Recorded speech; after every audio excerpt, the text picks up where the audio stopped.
Ang bayad sa amin muna, pagkor, sobre-sobre. Kung mayroong napapatay kami, pagkahapon, binibigyan kami ng sobre, puro ulo. Wala pa kaming sahod, hindi pa kami in sa gobyerno, pero pinapatakbo na nila. Fair use disclaimer.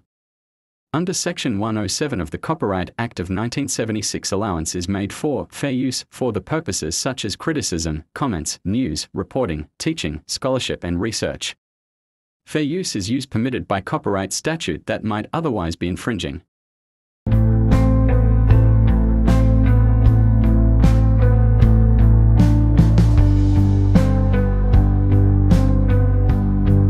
Matubato, bakit siya dapat pagpaniwalaan ng mga tao ngayon? Dahil matagal ako nagserbisyo sa kanila, sa umpisa kong trabaho, 1988,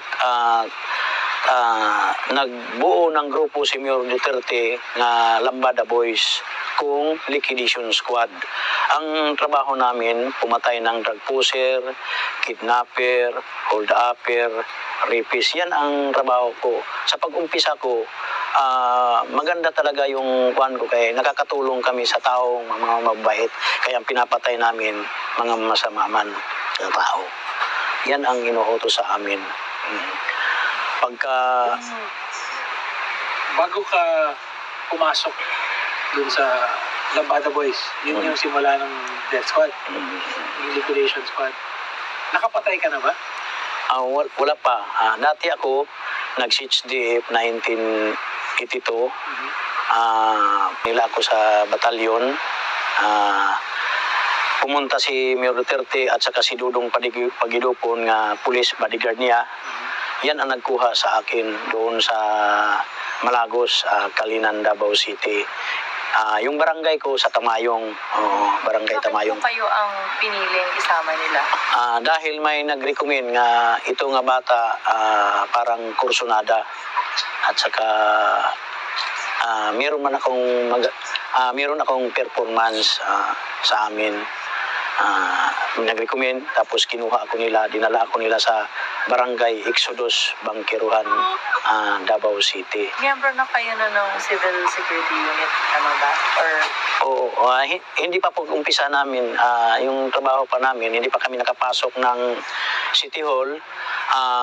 Ang bayad sa amin muna, pagkor, sobre-sobre. Kung mayroong napapatay kami, pagkahapon, binibigyan kami ng sobre, puro ulo. Wala pa kaming sahod, hindi pa kami in sa gobyerno, pero pinapatakbo na nila. Paano po kayo nakumbinsi na gumawa ng ganong klaseng trabaho, yung pumatay ng tao?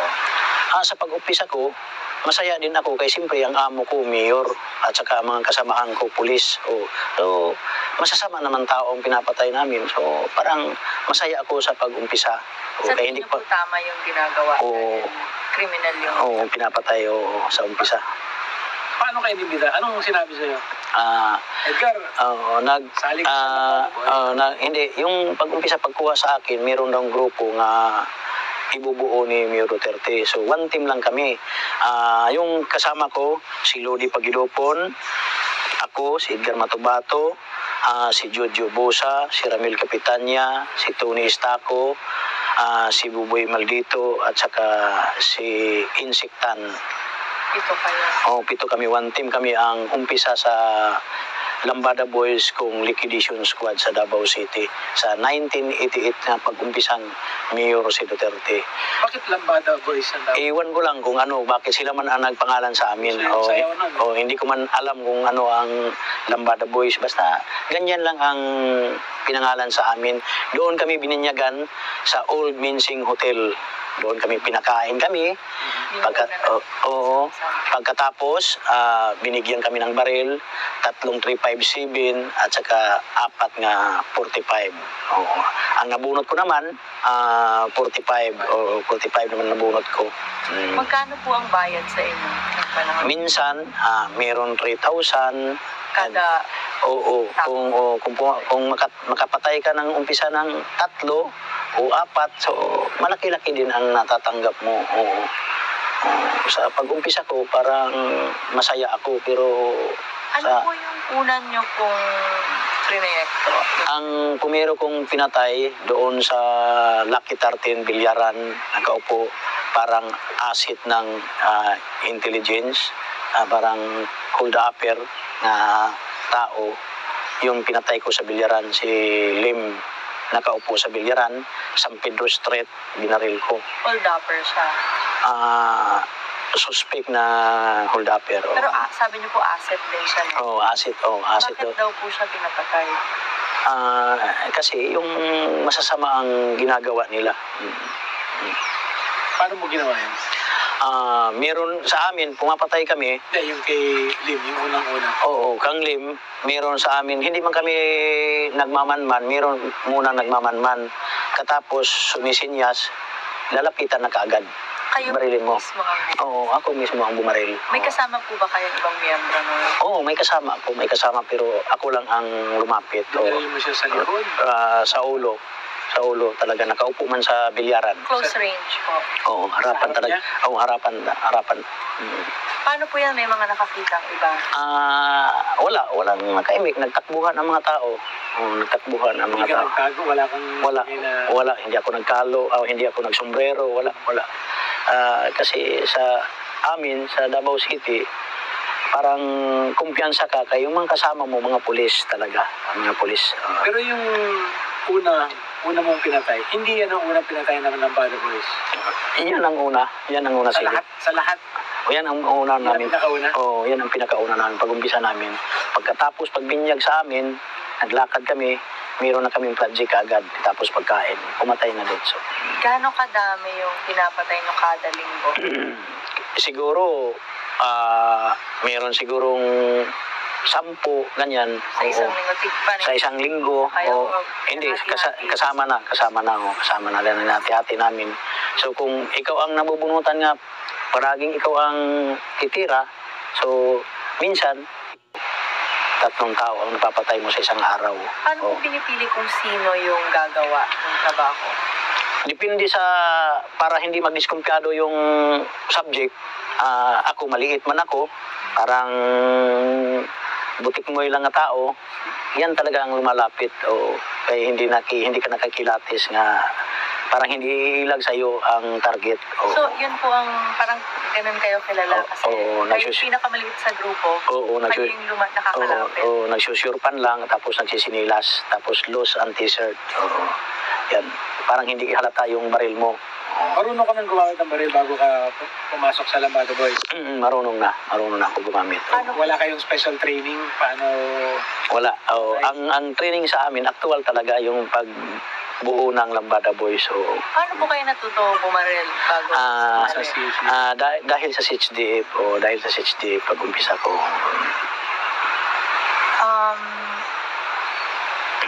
Ilang taon po tumakbo yung Lambada Boys bago siya nakilala bilang Davao Death Squad? Ang Lambada Boys 1988 hanggang 92. 92, yun. Tapos bakit siya ginawang Hanggang dumami na kami, kay may mga river returnees naman nga kasama namin, police, river returnees, hanggang pinangalanan kami ni Jun Puras Pala nga DDS kung Davao Death Squad. Oo, si Jun Puras Pala. At saka si Jun Puras Pala at saka si Mayor Duterte, magkasangga noon yan sila. Magkaibigan sila? Oo, magkaibigan sila. Oo, dati. Oo. Hanggang nag-away sila, parang binabatikos palagi sa media, sa kuwan kay. Yan man si Jun Puras Pala, ang pinaka magaling reporter sa Davao City noon. Oo. Balikan natin yung unang tanong, ano? Bakit maniniwala yung tao sa'yo? Posible na totoo nga itong mga sinasabi mo, yung pagbaril sa kay Lim, yung pagbuo ng Lambada Boys. Pero ano yung pruweba mo na konektado si Mayor Duterte?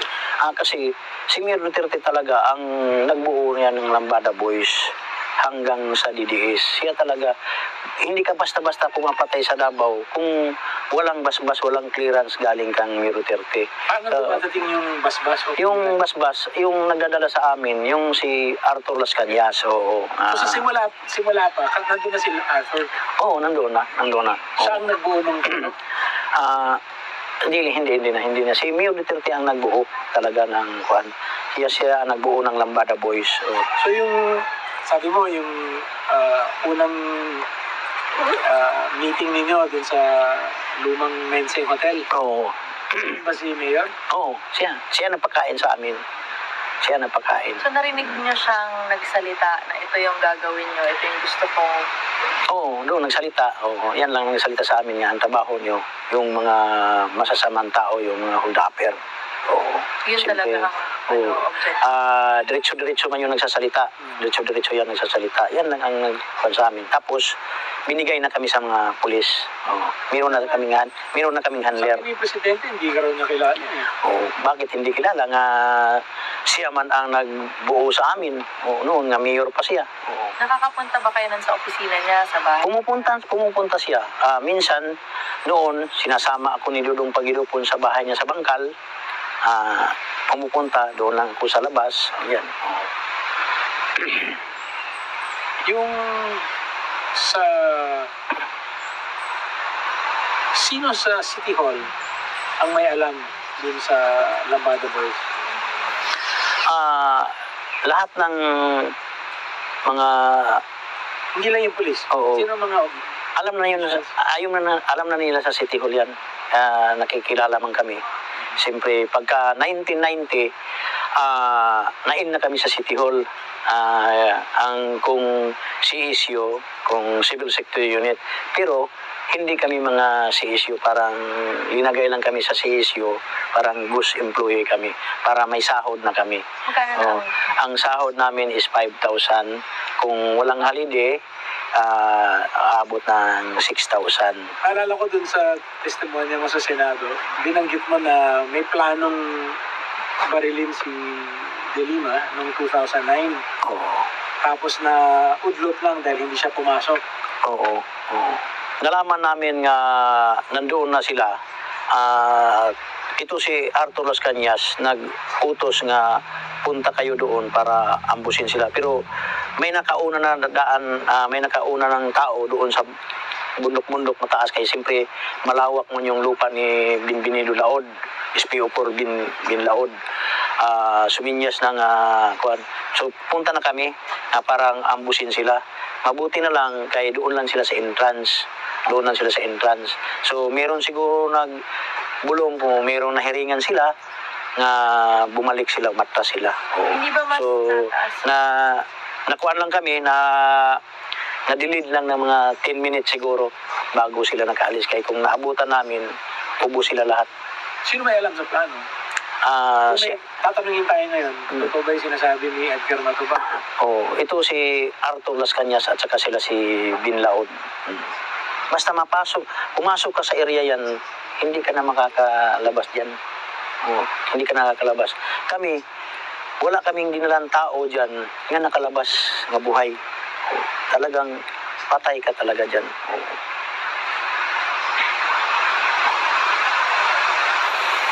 Maraming nagsasabi na parang okay, maraming balita tungkol sa death squad, marami nga namamatay. Isang pare, binilan niya lahat ng mga patay, mga 1,600 ba, parang gano'n.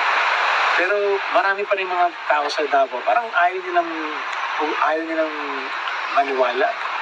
Sa Davao naman, sir, kasi ang tao doon hindi nagsasalita, natatakot dahil sa DDS.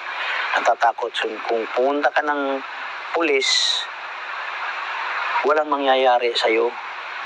Tapos, parang wawarningan ka ng pulis nga huwag kang magsalita o ay may mangyayari sa'yo. Talaga ang tao sa Davao, parang tahimik lang ang tao sa Davao. Sabi mo nung una, ang mga pinapatay niyo yung mga kriminal, masasamang tao. Kailan yun nagbago? Kailan ka biglang napaisip? Tama pa ba yung ginagawa? Pag line of 2000, parang yung napapatay namin, sir, parang mga personalan na yung iba. Parang makinis yung balat, parang hindi kriminal. Diskumpiyado na talaga ako, parang mga personalan na ang mga businessman, ganyan. Parang diskumpiyado na ako nga hindi kriminal lahat. Parang inusinting tao, hindi na yung mga hold upper, kidnapper, ganyan ba. Diskumpiyado talaga ko. Iba man talaga ang yung inosenteng tao at saka yung criminal na tao ang pinapatay mo. Bakit po kaya nangyari yun? May nagbago ba sa tingin nyo kay Mayor ng panahon na yun? Wala naman nagbago. Tuloy-tuloy yung patayan. Pero nagtataka ka lang na hindi ka man pwede magtanong sa mga opisyal. Bawal para sa akin. Sibilyan man lang ako. So mga pulis, inuutusan ka lang. So kung sila ang mayroong pinapapatay nga, mayroong inosente, nakamasking tape naman yan. Binabalot naman yung ulo. Pagkatapos, sinasakal man yan. Ganito. Mayroon man kami mga pangsakal. Pagkatapos, sinatsap-sap na. Wala na, inilibing na. Bakit di ba sila chap-chap?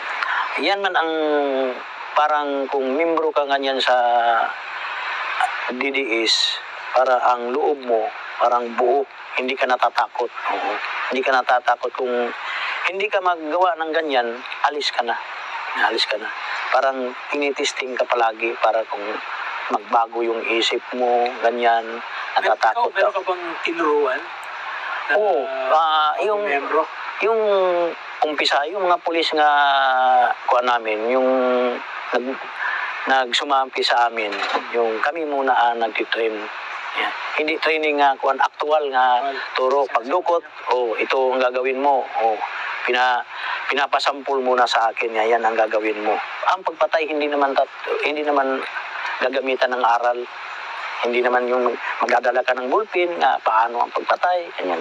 Basta ganyan lang. Nakita, kunento nyo din sa mga hearing, nakita nyo mismo, sabi nyo, si Presidente na humawak ng baril at pumatay ng tao. Ilang beses po ninyong...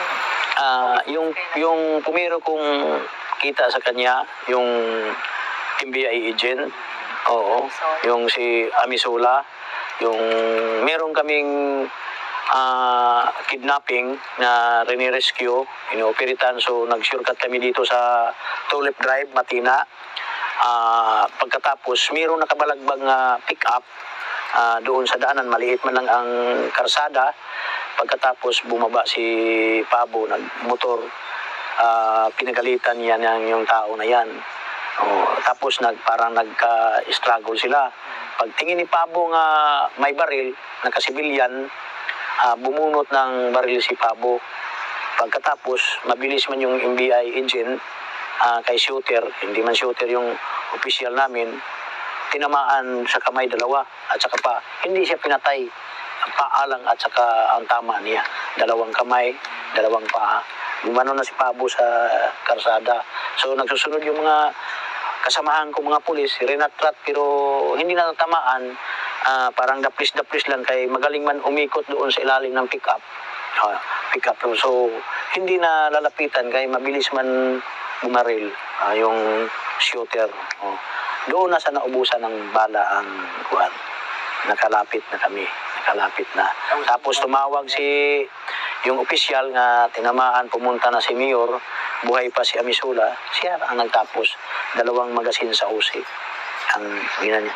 Kaya nga sobrang pagkamatay na overkill. So pinatay siya dahil lang nakaharang siya o tingin nyo may kinalaman niya siya dun sa kaso nga lang? Wala, nag-uusap lang ng babae ng yung agent.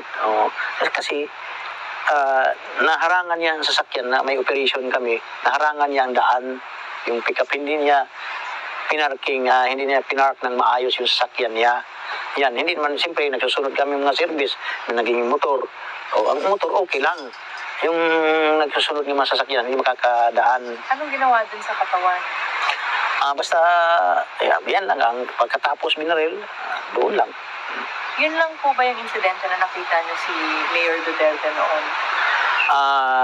Madami na. Kung meron... Yung ikaw mismo nakakita? Kung meron kaming dinadala sa MAA, minsan gabi man yung pumupunta, basta pinaka-importante ang binibaril, hindi namin alam ang pangalan, pumupunta yan. Siya ang bumabaril, nakaupo ang tao, siya ang bumabaril sa ulo. So ikaw mismo, ilang beses mo siya nakita na gano'n ang ginawa? Na may pinatay?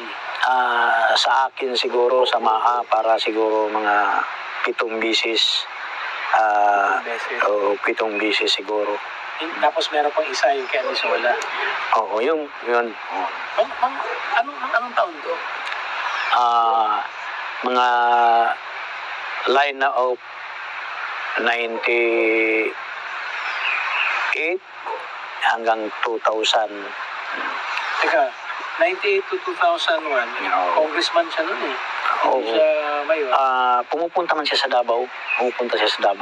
At saka hindi daw siya masaya noon. Oo.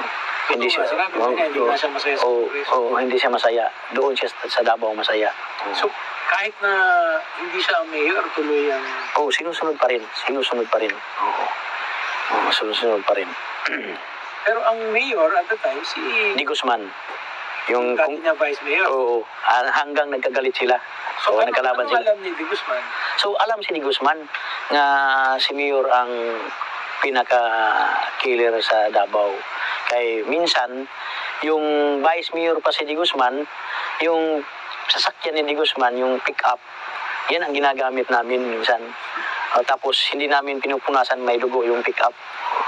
Alam niya. Oo. Pero, balikan ko lang yan kasi parang bago yan eh. Na ikaw mismo, nakita mo si Mayor Duterte pumatay ng 8 beses. No? Ikaw mismo nakakita. So, minsan, yung kay Amisola, ano yan, broad daylight yan, di ba? Pero, Umaga yun? hapon yan, di ba? Hapon hanggang Amisula. Oo. 9 pinto. Tapos yung 7 sa Maa, ito yung sa quarry ni, Dinlaod. pumunta siya ng gabi. Oo, gabi. Hindi man araw yun. Hindi Ikaw man mismo araw. nakakita. Oo, kami. Oo. May kilala ba kayo dun sa mga binaril niya? Yung 7 dinaril sa Maa. Sa amin, hindi. Hindi naman Ano kami. maalala mo dun sa... Puro lalaki ba? May babae? Hindi, mga lalaki. Pumupunta yan, yung driver niya noon, si Sunny Buenaventura, yung tinatawag namin nga Little Mayor. Yan ang dumidesisyon, dalawa lang sila sa Davao City, nga dumidesisyon ng peace and order, si Arthur Las Cañas at saka si Sunny Buenaventura. Si Arthur Las Cañas, police officer. Oo. Ito si Sunny Buenaventura. SPO4, retired SPO4. Oo, bago lang. May ideya ba kayo dun sa mga pinatay na, dun sa 7 pinatay na kung ano ba ito, mga criminal ba ito, mga businessmen ba? Basta siguro, mga kriminal siguro, kaya sila man lang sa amin. Pero ito ako, yung sa 7 na sa Maa, na nakita mo si Duterte, may parte ka ba sa Kayo ba? pagdukot sa kanila? Hindi na.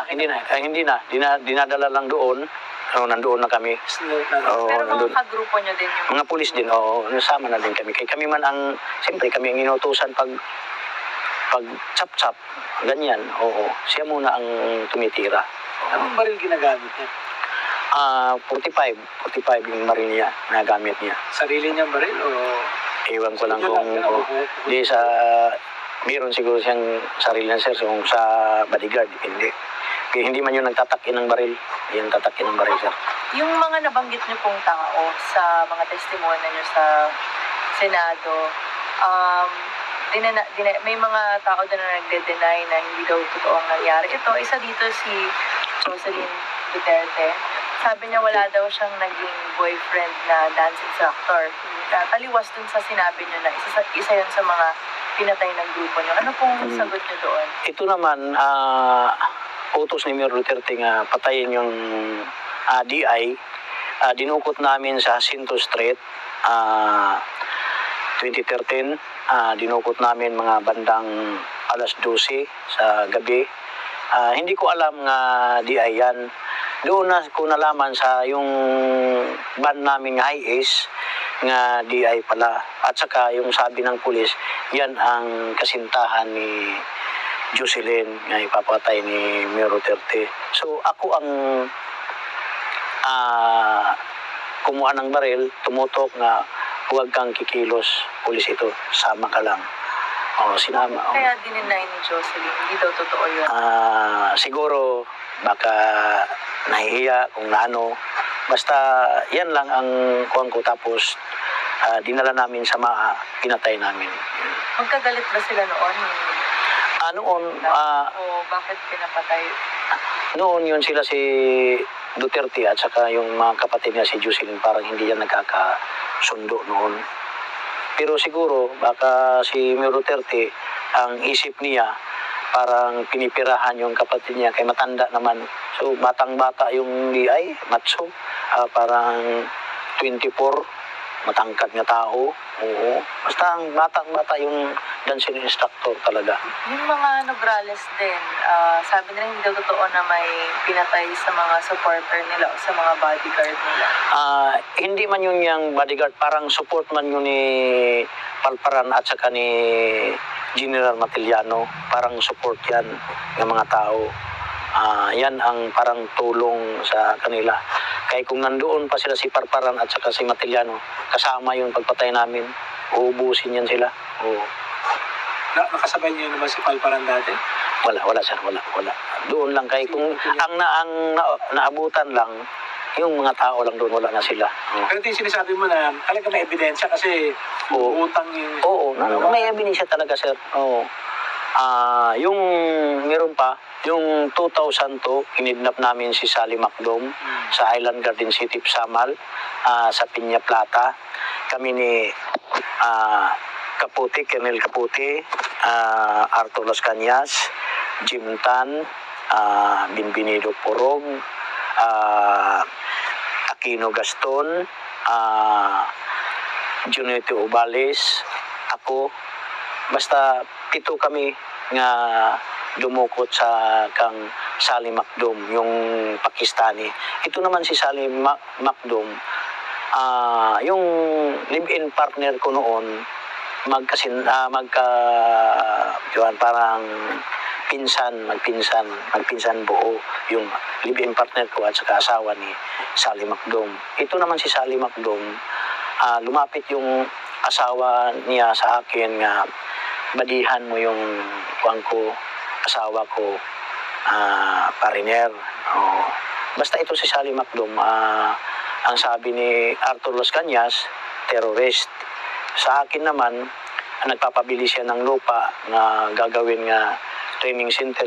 Katulad nito, bundok, yung mura-mura lang, napapabili siya ng mga 100 hectares kung 150, ganyan. Pagkatapos, nagpapabili ng, doon ako naghinala nga iba talaga kaya nagpapabili naman ng baril. So, akala ko 10 lang, parang 50 ka M14, 50 ka Armalite. Pero sino ang nagpapatay kay Sally Macdom?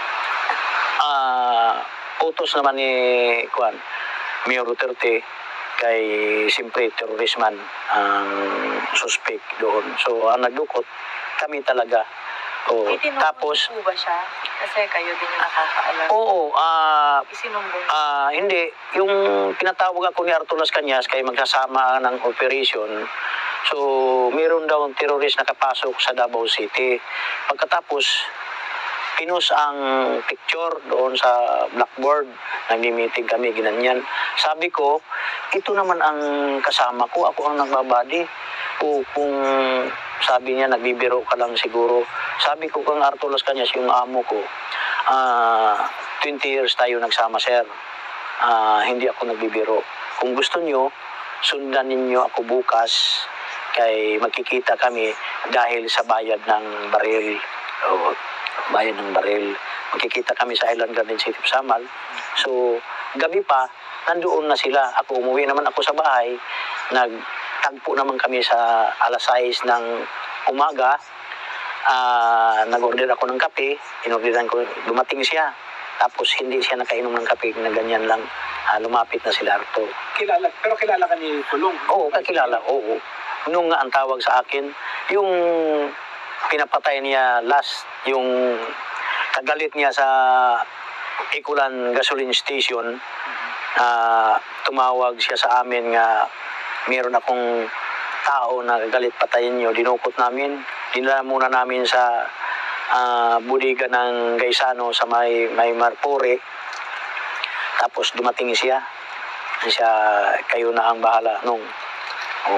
At saka nandoon man si Arthur. Siya, ito talaga. So siya ang nag-utos pero hindi siya ang pumatay? Hindi, kami na. Siya ba, may insidente ba kayong nakita na siya ang pumatay katulad niya? Wala. At saka yung 2013, mayroon pa siyang gagalit nga sa Dika Home Subdivision, Davao City. Umuto siya nga patayin niyo kang Sunny Boy Naventura, kang Arthur. Kami namang lahat nga buong heinous crime pumunta sa Dika Home Davao City Subdivision. Ito ngayon nga PSG, si Francia, si Lau, Major Francia, Major Lau, Arthur Las Cañas, Sunny Boy Naventura, Jim Tan, Braganza, si Medina, at saka si Purog, Binbinido Purog, ako. Pumunta kami, kaming tatlo, si Medina, ako, si Purog. Si Purog ang nag-drive ng motor, katapos kami ni Medina ang umakyat sa bahay. Yung kagalit ni Pulong, naglalaro ng tunghit. Yung katuwaan lang ba, mga bandang 2:00 ang hapon, hindi ko na matatandaan yung buwan, inakyat namin. So, yung subject, parang nahawakan si Medina kay sobrang laking tao, matangkad. Si Medina, payat man, nahawakan. So, binaril ko. Tapos, bumaril si Medina, nadamay yung dalawa, isang babae, isang lalaki, puro matanda. Kaya nga nagkonsensya ako kung ako ba ang nakabaril ng babae, kung si Medina ba ang nakabaril ng babae. Kaya nagkonsensya ako kung hindi yung kasali, dapat hindi yung mamatay. Meron ka bang pruweba na kasama din si Vice Mayor Paolo? Oo, mayroon po. Yung mga pinagpapatay namin na utos niya. Oo. Yan, umuutos man siya talaga. So, sa kwento mo, may dalawang kaso na may dalawang project na siya nagutos. Oo. Yung isa yung sa Ecolan, Mhm. yung isa dun Sa sa... Dika Home Subdivision. Oo, tapos Oo. may nadamay pang... Oo. Meron pa bang ibang pinapagawa sa inyo? Si Vice Mayor? Yan lang, yan ang yung sa Ikulan at saka yung sa Dika Home. Sa mga anak ni Presidente Duterte, siya lang ang involved sa Davao Del Si Baste or si Mayor Inday? Si Mayor Sara, mabait yan, wala yan. Kasi nag-aaway yan ng ama, galit yan. Yan noon, si Sara, noon nagkagalit niya ni Bato, kasi ang daming namamatay, sabi ni Mayor Sara, walang nahuhuli. Sabi ni Mayor Sara, bumaba ka na sa pisto mo. Ang sabi ni Bato naman, hindi pa tapos yung termino ko. Oo, sabi niya, hindi ko tapos. Siyempre, ang daming namamatay sa Davao, walang nahuhuli. Walang mga nahuhuli. Oo, walang nahuhuli. Kasi, paano pagkahuli? Mga pulisman ang mga DDS. O, kung mayroong nag-checkpoint, pagtingin, pulis, diretso ka na sa checkpoint. Wala. Yung mga randintan din. Yan ang mga randintan din. Yan ang nakasibilyan ng mga pulis. Yan ang nakasibilyan. Mga So, tirador. walang kinalaman at all si Inday Sara? Mabait yan, wala. Yan, hasta si Baste, wala Si yan. Baste? Wala yan, wala. Parang, kanta-kanta yung kang Baste. O, yung, kumbo, Yung mabalik lang tayo kay Vice Mayor Pulong. Ano pang alam niyo tungkol sa kanya? Kampulong naman, ang alam ko, yun ang umahawak ng smuggling. Kaya hinawakan nila noon, hindi sila umahawak ng pantalan ng sasa. Pagka Vice Mayor niya, sabi niya kang Arthur, tayo naman ang hahawak ng pantalan. Pero Sila naman ang... narinig mo siya mismo? Ano nalaman niya? Yung nag-uusap sila ni Arthur, pumupunta yan, SM, kung saan-saan. Siyempre, ako, katiwala naman kami ni Arthur kay para kami magkapatid ni Arthur Las Cañas dahil sa matagal namin pinagsamaan. Yung bigas nila, barko-barko yan, dumadating sa Davao. At saka noon, pinabigay nila ako ng pera sa custom parang payula. 3 million parang payula yan sa... 3 million in cash ang bigay. Oo, binibigay sa custom. Kasi dumadating yung barko ng oil, yung crudo, tapos yung bigas. Yan. Gaano Pero ikaw mismo? Ako mismo ang nag-abot, kami ang nagpa-change yung, ano yan, yung parang magpapa-change ka ng pera. Oo. Anong Nagpa-change si Arthur ng dollar, katapos ginawa nila ng piso. Tapos ako ang pinahawak ng bag na, duffel bag na itim. Tapos inabot ko, pero hindi ako pumasok ng opisina ng custom. Doon lang kay malapit man sa Sasa, highway lang, mayroong nagsalubong na tao. Ginanyan lang. Gaano kalaki yung duffel bag? 3 million? Ganyan kataas. Ganyan siguro ka. Oo. Saan nyo pina-exchange? Parang sa Claveria o Davao City, straight doon si Arthur Luscan. Sinasama man ako sir. Kasi kung meron pera niya nga pumunta, kung dumadating yung krodo, nagpapachin siya na nagkukuha siya ng dollar, kaya hindi man tumatanggap yung ibang bansa ng pera natin, yung dollar talaga. Doon kami pumupunta. Si Presidente Duterte ba na-involved siya sa smuggling o si Pulong lang? Si Pulong lang siguro, pero alam na niya yan. Siyempre, anak niya, hindi alam nga niya mga problema ng ibang tao. Anak pang hindi. Pero balik ulit tayo dun sa paano mo alam ni Presidente na nag-smuggle nga? Siyempre, ang dami naman ng mga tauhan niya, bakit hindi niya maalam? Bakit hindi niya maalam ang ginagawa ni Paulo? Kasi si Arthur Las Cañas, parang trusted na niya yan. Parang kapatid na niya si Arthur Las Cañas. Yan ang naghahawak sila ni Arthur Las Cañas sa ismagol ng bigas. Kaya nga, galit siya kabagayan, parang sinusulo ni Pulong, parang walang karibal siguro si Pulong, may smuggler nga iba. Nagtanong si Senator Pacquiao, meron pa siyang masasabi mo kayo? Parang dinaan niya sa religious. Dinali ko niya ng religious. Anong maniniwala ka ba sa taong nagpalit ng salita? Yung pagpatay namin, parang hindi sila naniniwala. Talagang totoo naman. Kaya ako naman ang gumawa. Bakit man hindi ako pupunta ba ako ng sino bang taong pumupunta sa Senado magpapabitay ka? Yung iba nga nakakasagasa, tumatago. Ako pa ang dami ang pinatay. Kasi yung buhay ko, binigay ko na sa Diyos. Ang isasabi ko lang, talagang totoo yung ginawa namin. Kung ano man ang hantungan, kung gitayin man ako, okay sa akin, wala akong total. So bakit ka lumabas? Lumabas ako sir, nagkukonsensya na ako, ang dami na namamatay sa Davao. Sa Davao lang ang dami na namamatay, nga walang hustisya, yung kasali na yung mga inosente. Katulad nung 3 binata, nga mga dalaga nga babae, 17, 18, 20, ata yung mga edad niya, kinuha namin sa Barangay Obrero sa apartment, na sabi ng pulis kasamahan ko nga drug pusher daw. So ako ang pumasok ng kwarto, wala akong nakita miski isa. Tapos kinarga namin sa aming service ng FX, pagkatapos piniringan, pagkatapos doon namin dinala sa San Rafael Village. Ang masaklap yun sir, kay ginalaw pa ng mga pulis. Wala naman akong magawa, kaya siyempre civilian man lang ako. Sabi ko, hindi man ako sabi nga huwag niyong gawin yan. Ikaw, Hindi, doon na lang ako sa likod. Kita na lang ako, parang umiiyak ako kasi hindi ko kaya pumapatay ng babae. Hindi ko kaya. May kapatid ako, may mama ako, may mga pinsan ako, hindi ko yan. Kung lalaki, kayang-kaya ko, pero sa babae, hindi. Pero may isang babae dun sa mga Nograles.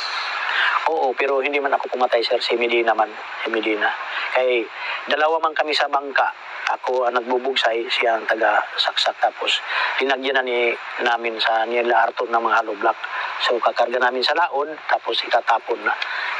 Sinaksak, tapos tinapon namin. So si Nanay Suling doon napadpad sa Davao del Sur. Yung isa naman doon sa beach ni Antalan mismo, Roger Antalan, sa Barangay Panggubatan, Kaputian District, Island Garden City of Samal. Itong cardboard na ito, ginagawa namin yan, yung karton. Kung puser ka, puser lang. Kung hold upper ka, yan lang ang nilalagay. Hindi katulad dito sa Maynila nga huwag niyo akong tularin, puser ako pinahaba, di ba? Pero isa lang yan, pareho lang yan. Pero sa amin, ginagawa na yan, nandito sa likod ng pulis, tapos pag nabaril mo, pinalagay yan, tapos binalagyan ng 38, pinapaputok para magka-powder bone, nga lumaban. Imposible naman kung lumaban, hindi ka tatamaan. Kasi ang pulis talaga sa Davao, may pamplanted yan. Hindi yan lumalakad na iisa lang ang baril. Pag makakita yan ng tao nga gusto niyang papatayin, may baril yan na 38. Mura man lang sa Davao ang 38. Magkano lang? 1.5 yung isa. 1.5 lang. Oo. Yan talagang tinanungan ni Cayetano. Sino nagbebenta ng mga baril? Mandami man doon sa Davao ang nagbibinta. Yan tinanungan ni Cayetano, yung mga pulis daw naghihirap ng baril. At saka, bakit daw tagdalawa-dalawang baril? Basta may reserva yan, pang-planted. Yan ang sa amin. Saan naggaling yung pambayad sa baril? Siyempre, mayroong mga bigay na, mayroon na mga bigay-bigay sa mga official siguro. Yan lang. Basta may... Maraming mga pulis sa Davao. Oo. Lahat ba yun? Sangkot Hindi sir. Ang talaga ang pumapatay sa Davao City, ang mga pulis sa Davao naman, ang dami, mababait yan. Pero ang mamamatay tao talaga, ang Mayor's Unit, kung heinous crime, yung tao na talaga ni Mayor Duterte. Hanggang may heinous crimes unit pa rin ba ngayon? Meron siguro sir, kung wala nila dinisold, yung opisina namin sa Alminras Gym, meron sir, meron. Kaya meron man ako dito ipapakita sir sa iyo na papel ko nga heinous crime ako nakaditin. Pero yung ibang mga pulis, hindi sila involved sa pagpatay. Hindi pero naman. Hindi sila nagsasalita. Hindi naman. Kung ano nangyayari. Pag nakikita kami ng pulis nga mabait naman, maayos naman ang trabaho, umaalis yan. Hindi yan tapos kung may natumba, hindi yan nag-iimbestiga. Basta yan lang, namatay lang. So mga ilan siguro lahat? Sa Davao lang? Mga ilang pulis ang kasama dun sa... Sa Davao siguro sir, sa opisina namin, mga 30 siguro kapulis yung heinous crime sir. 30. Yan, yan. Sa akin mga tirador. Oo. Presidente na ngayon si Mayor Duterte.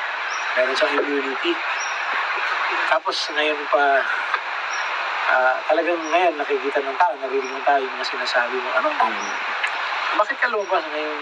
Sa akin naman sir, hindi naman ako natatakot nga presidente siya sir.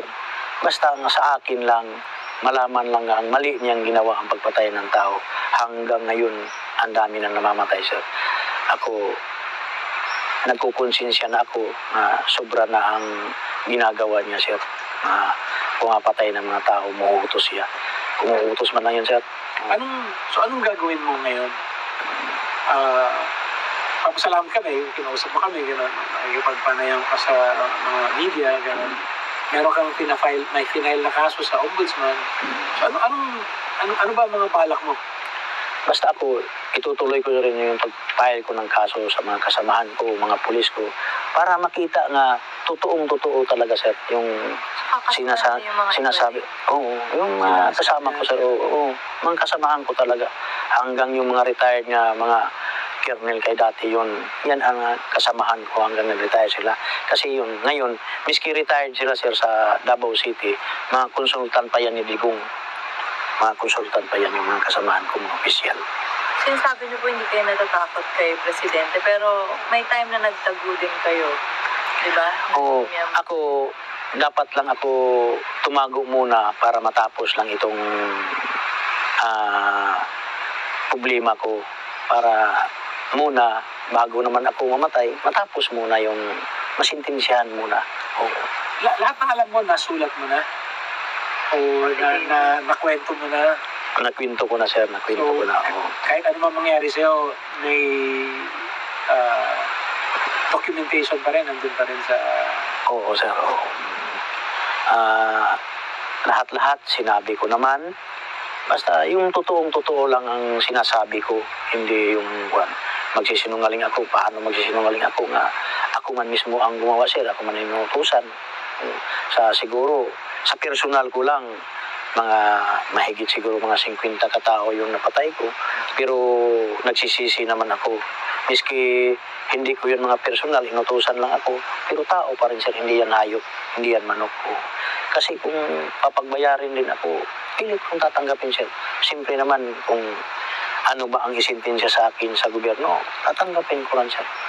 Tao yan, dapat pagbayaran yan. Pero yung mga susunod mong hakbang, mukhang doon na sa mga pag-file ng kaso. Oo sir. Wala ka nang iniisip na dapat lumabas ka sa Senado, kailangan mo kumbinsihin yung mga senador. Basta sa akin sir, hindi na kailangan na kumbinsihin ko sila. Maniwala man sila sa akin at saka hindi, basta totoo yung sinasabi ko talaga. Total, hindi man sila nakasama ni Duterte, ako ang nakasamang matagal. O magkasama kami doon sa Davao. Ngayon lang sila nagkakilala nga presidente na si Duterte. Yan. Sinubukan po ba kayong kontakin ni Presidente Duterte o sino man na nasa grupo ninyo noon? Wala naman, pero talagang pinapahabol nila ako. Gusto nila akong patayin para hindi na ako makagsalita. Nakaka-receive kayo ng mga death threats? No? Oo. Yung doon ako sa DOJ, mayroong 2 tao bago ako umalis. Nahuli lang sila, nakaalis na ako. 2 nakamotor, hinahanap na ako. Pero alam ko yan, yung mga kasamahan ko na yan. Kaya nagtanong naman doon sa ISOG, yung gwardiya ng DOJ, gwardiya sa akin, nga mayroon bang maliit nga tao, maitim, Bisaya nga tao daw. Tinanong, ang natanungan yung gwardiya doon sa akin. Hindi pa kayo lumalantad nun? Hindi pa. Doon Yung pa. apply pa lang kayo ng witness protection program mo? Hindi, lumabas din ako nga, hindi ako kusa akong lumabas. Kaya alam ko na kung maupo na siya, talaga akong papatayin din ako. Alam ko na. Kaya nga, may pumunta ng 2 doon sa bahay namin, yung safe house namin. Hindi ka naman nagkukulang sa suporta? Marami naman... Meron naman tulong sa akin. Tulong sa akin. At saka yung tulong, nagpapasalamat naman ako sir. Yung tulong sa akin ng mga pare. Talagang... Nabanggit mo nga sa Senado. Pare man yan.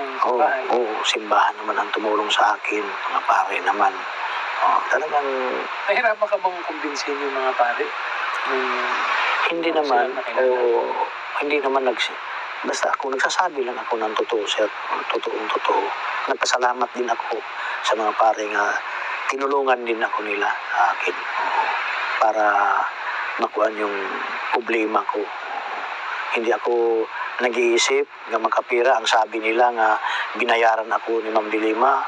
Parang wala akong natanggap miski kusing. Hindi nga ako tinulungan na ni Ma'am Dilima nandoon pa sa DOJ.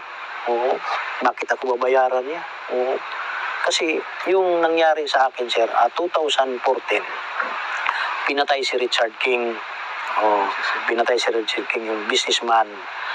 Pagkamatay, June 12, 2014, hinuli ako June 19 ng gabi, alas 10 ng gabi. Kasi ako na ang pinupulgay nga pumatay kang Richard King. Yung ko, paano nga ako nagpatay nga, umalis na ako pagka DDS 2013. Pinupulgay na nila ako, pinapasama yung asawa ko nga isama mo, kayang sabi ni Mayor Duterte nga may operation kayo ng drug sa barangay Tibungko. Sa tagal ko sa serbisyo, naisip ko nga iba na talaga, salvage talaga, kay bakit isasama ko yung asawa ko na wala yung nalalaman ng trabaho ko. Yan ako nagtaka. At saka hindi ako sumama ng mga kasamahan ko. Mga kasamahan ko talaga ang pumunta sa bahay. Madami sila. Tapos hindi ako sumama. Merong station commander nga mabait yung pumunta sa bahay. Sabi niya, may invitation si Director Danao sa iyo. Sama ka lang. Sumama ako sir kay siyempre mabait. At saka hindi ko alam kung ano ang problema ko. Wala man akong problema. Doon ko na nalaman nga pinagbibintangan lang nga ako na ang pumatay kang Richard King. Doon na binugbog nila ako, tinorture na nila ako, tinusok na ako ng baril. Ito pa, dumudugo pa yung puwit ko hanggang ngayon. Pinapaoperahan ito sana pero malaki-laki ang bayad, parang 100,000 ang operasyon. Hindi natuloy yung operasyon namin. Yung tokhang na nangyayari ngayon. Doon yun nag-umpisa sa Davao City yung tukhang. Oo. So, yung sinasabi kasi nila, yung mga vigilante groups daw, yung mga nagsisalvage, mga pulis din yun. Ganun din ba yung ginawa ninyo sa Davao noon? Siyempre, doon yung nag-umpisa. Yung tukhang naman, kasi bago yan ikaw nag-surrender ka, bago yan pinapasok ka, kakonsabo na yung barangay captain. Ang barangay captain ang nag-aalam sa lugar niya. Tapos nagtitiks siya ng pulis, nandito na yung tao. Tapos pinapasok na ng mga random time din. Yun. Hindi yun nag-uniforme nga pulis. Walang civilian na kumakayang pumupunta lang ng barangay na mamaril. Hindi yan kaya. At saka mahuhuli ka. Nahuhuli nga ang nagsasaksakan, yung nagsusuntukan, yung pang hindi mahuhuli yung namabaril. Paano pagka huli yan nga, pulis man ang tumatrabaho? Pulis talaga ang tumatrabaho. So ako, matagal-tagal akong eksperyensyado yan. Miski ako wala akong grado, yung natuto lang akong pumatay ng tao. Yan lang talaga yung natutunan ko. Pero ano po ang mensahe niyo sa publiko, lalo na yung mga kung may question dun sa mga paratang ninyo na nagsasabi na baka hindi kayo nagsasabi ng totoo? Sa akin naman, miski hindi sila maniwala sa akin, talagang totoo naman ito. Nakikita naman ang sobrang daming namamatay. Ngayon, entero Pilipinas na, noon Davao City lang. Nakikita mo ngayon. Pero ang masakrap lang dito, ang mga malalaking mga drug pusher hindi namamatay. Yung namamatay talaga, mga maliliit lang, yung nakasinilas lang. Tulad ng pinapatay namin sa Davao. Wala kaming napatay ng mga drug lord doon sa Davao. Kasi yung maliliit lang, magkano lang yung sasi, linalagay pagkakamatay, linalagyan namin. Yan. Pero yung mga drug lord ng mga Chinese, walang namamatay sa Davao. Walang namamatay sa Davao. Wala talaga. Wala kaming napatay na mga drug lord. Wala.